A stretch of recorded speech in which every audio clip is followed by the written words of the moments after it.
Zé Ruela tá aqui atrás. Venha, Gohan. Tá no modo stealth. Como assim? Hum? Como assim? Quase não dá pra ver ele. No modo selfie? Stealth? Stealth? É. O que é stealth?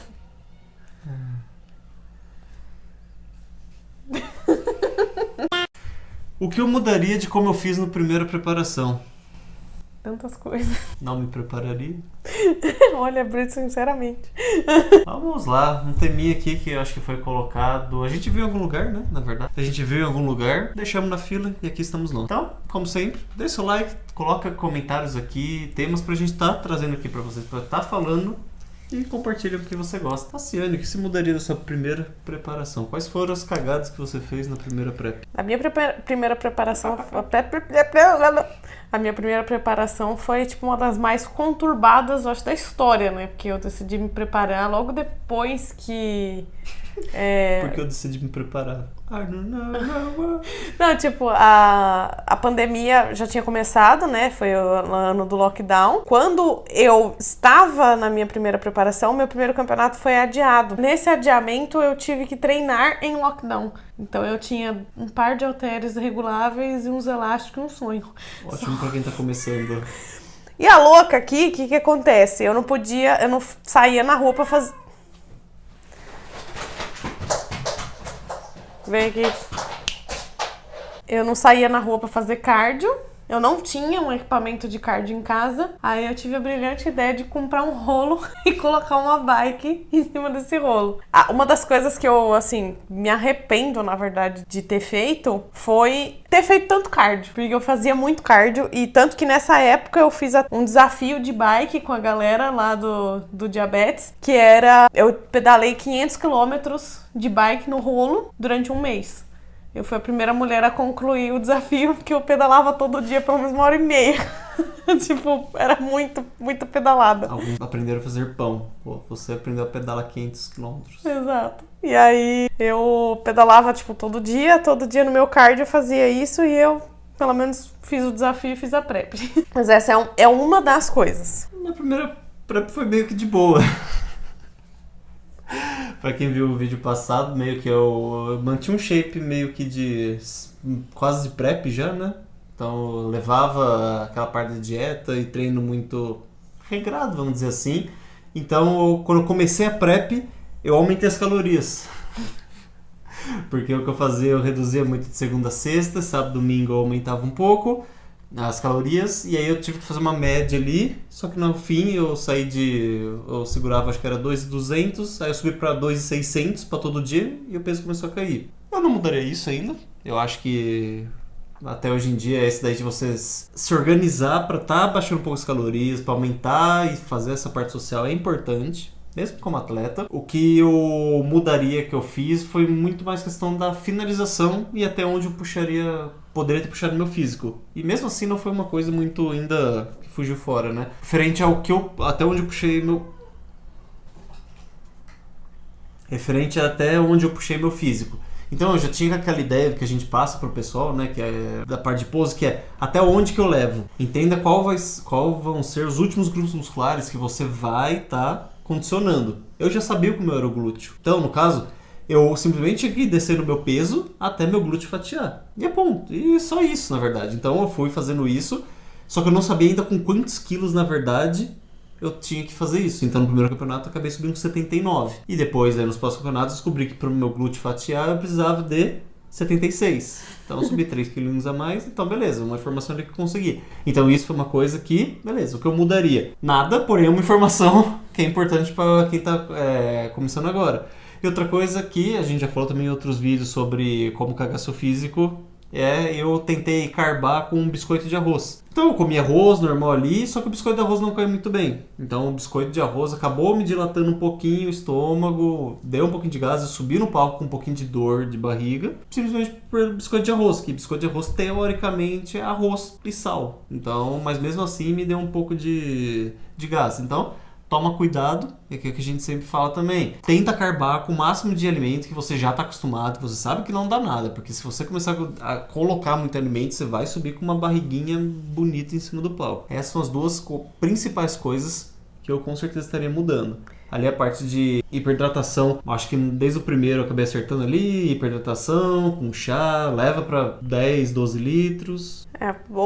Outra coisa que eu mudaria na minha finalização, né, do meu campeonato era que naquela época eu não fazia carb up. Então, basicamente, eu nem reduzia os carboidratos, nem reduzi, né, os carboidratos da dieta na semana do campeonato. E também não aumentei no dia do carb up. Praticamente eu comi menos carboidrato no dia do carb up do que eu comia na minha dieta normal. Eu subi extremamente molenga. Hoje em dia, com certeza, essa seria uma das coisas que eu mudaria para entregar um melhor físico. E posso entrar numa polêmica? Sempre. Uma das coisas que eu definitivamente mudaria foi que, como eu competi em 2021, fiquem atentos nisso, nessa informação, 2021 não existia federações naturais. Apesar de eu ter subido natural, eu fiz uso de diurético. E é uma coisa que eu não usaria novamente. E por que eu... Obviamente, eu não posso mais não é nem questão de querer ou não. Eu não faria. E por que eu fiz? Naquela época, só se tinha conhecimento de como preparar atletas hormonizados. Então, na vivência do preparador, da preparadora que estava comigo, ela falou que não existia finalização e desidratação sem usar diurético. Eu acreditei, porque eu achava que não ia ter como mesmo e que eu ia precisar.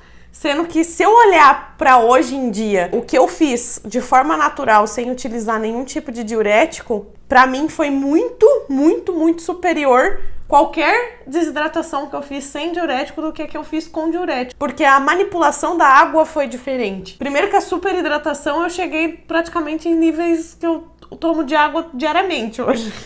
Segundo que quando cortou a água, não cortou do jeito que eu acho que é o melhor jeito pra mim. E terceiro que, gente, o risco que eu corri, sendo que eu nunca tinha tomado esse tipo de coisa, imagina o risco. E era uma dose, assim, não era uma dose tão baixinha. Eu ainda tomei menos do que o que ela tinha falado pra eu tomar, que era uma preparadora, né? Enfim, eu tomei menos porque eu tava com medo, porque eu sabia dos riscos, né? Eu sabia que tinha atleta que tomava isso e acabava passando muito mal no campeonato. Então eu tomei, acho que 1/4 ou 1/3 da dose que ela mandou. Mesmo assim, eu sofri as consequências depois, com edema, com retenção e tudo mais. E hoje em dia eu vejo que, cara, depois de ter feito tanta finalização natural sem ter usado, eu entendi que era muito mais erro de questão de manipulação da água do que necessariamente de ser saudável ou não. Então isso definitivamente seria uma coisa que eu mudaria pra poder me chamar Lifetime Neri, né? Porque pelo menos uma finalização aí teve dedo de coisa que me deixou, não me deixou 100% natural. Da minha parte eu já comentei que na minha primeira eu já meio que já sabia mais ou menos o que fazer, mas aí o que eu posso falar é as coisas que eu fui aprendendo, né? Que na verdade é o que a gente fala, você vai competir a primeira vez? Beleza, provavelmente você não vai acertar tudo, mas vai aprendendo com o que você vai errando. Então, o que normalmente ali, o que eu melhorei desde a primeira, né?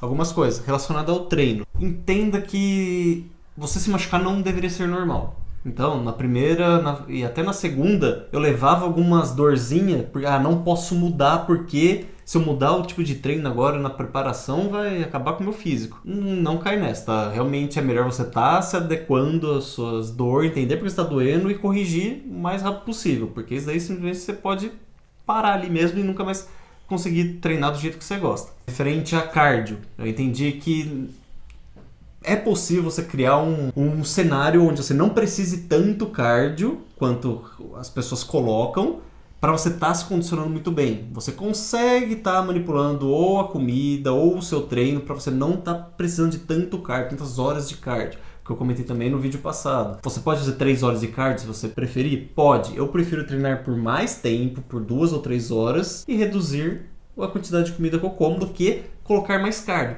Seja por dor nas costas, seja por dor no joelho, seja por dor no tornozelo, seja por estresse, seja porque isso atrapalha o meu sono. Então entenda que existem diversas maneiras de você estar se preparando em relação a estar se condicionando. Hiperhidratação. Chás parece que faz bastante efeito. Então, ali, dentre os testes que eu fiz só com água, o primeiro eu realmente já fiz com água e chá. Só que outros eu tentei somente com água.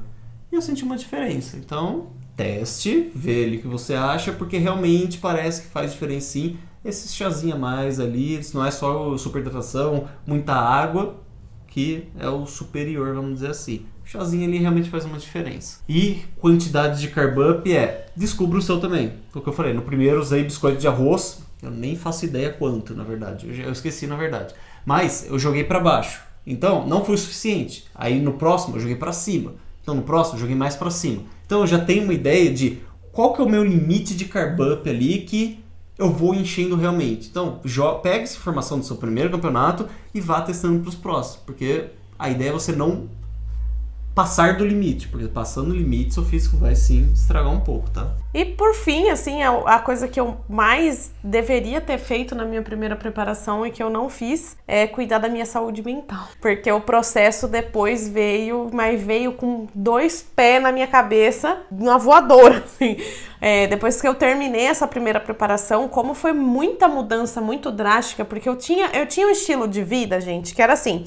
Eu me alimentava bem, mas eu não era o tipo de pessoa que era extremamente controladora com absolutamente tudo. Eu pesava pra aplicar insulina, não pra contar as quantidades do que eu tava comendo. Então eu comia à vontade, matava minha fome e tal. Quando eu passei pela primeira vez por esse processo de passar vontade, passar fome, ter todas essas questões de eu não posso comer muito alface, eu não posso comer muito sei lá o que, porque infla, porque dá gases, porque sei lá o que, tudo isso tinha que controlar, cara, foi um processo muito ruim pra minha cabeça. Se eu tivesse cuidado da minha saúde mental, provavelmente eu não teria tido a compulsão que eu tive depois do primeiro campeonato. Você provavelmente não teria comido maionese de colher. Exatamente. Então a minha compulsão, a minha pior compulsão alimentar pós-campeonato foi depois desse primeiro. Porque eu tava muito afetada mesmo, a minha cabeça assim, saiu do campeonato, eu não queria mais fazer absolutamente nada com dieta, eu queria comer absolutamente tudo. E naquela época eu ainda não passava mal comendo tanto, não sei porquê, mas enfim, aguentava comer muito. Então, tipo, eu desci do palco já comendo muita coisa que eu tinha levado na mala, fui comer fora, depois cheguei em casa, pedi iFood, depois, tipo, foi indo. Na semana do campeonato, quando eu vi, eu já tava comendo maionese de pote da colher, assim, eu pegava a maionese da geladeira e dava a colherada e enfiava na boca. E assim, gente, pra eu recuperar disso, demorou muito tempo, eu entrei naquele colapso de tipo, porra, eu sou atleta, o pessoal já tá me reconhecendo como atleta e eu tô fazendo isso, eu tô acabada, eu tô destruindo com o meu shape, que demorou tanto tempo pra eu colocar. E foi assim, terrível. Então, uma das coisas que eu aconselho muito pra quem tá na primeira preparação é cuide da sua cabeça. Vai fazer terapia, vai conversar com alguém, não fique sozinho, porque nesses momentos que você tá sozinho, a sua cabeça vai pra lugares obscuros. Então, se prepara pra isso e tenha sempre alguém com você pra te ajudar nessa questão. E se puder, faça com um profissional, porque é extremamente importante. Então é isso. Nossa opinião, nosso conhecimento aqui sobre algumas coisinhas que a gente mudaria e o que a gente aprendeu desde a primeira prep que a gente fez há milênios atrás. Deixe seu like, seu comentário. Até o próximo vídeo. Tchau!